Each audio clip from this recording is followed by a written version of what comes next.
students. Today we're going to be taking a look at some of your charter rights. Aren't you excited? Well, you will be, once you know how important they are. Alright, first off, what is the charter? Anyone? Yes, Tom.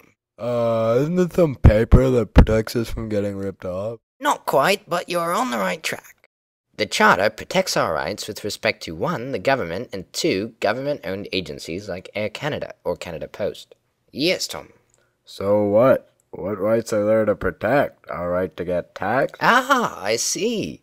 You think this is all a waste of time. Well, I'll tell you what. How about we take a moment to take a look at a few specific rights and why they're important. Okay. Democratic right number 1. All citizens can both vote and try to get elected. This helps ensure Canadians have a say in who runs the country, and more importantly, perhaps, who doesn't. Democratic right number 2.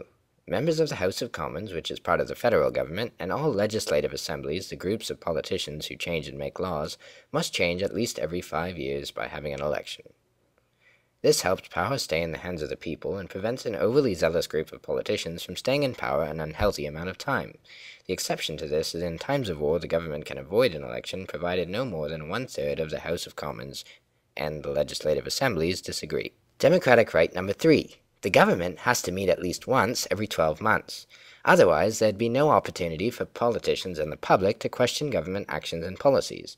This also prevents lazy politicians playing golf with taxpayer dollars. Although, I suppose that could be rather amusing. Anyway, carrying on. In summary, these democratic rights help our country stay relatively safe, corruption-free, and mad dictator-free.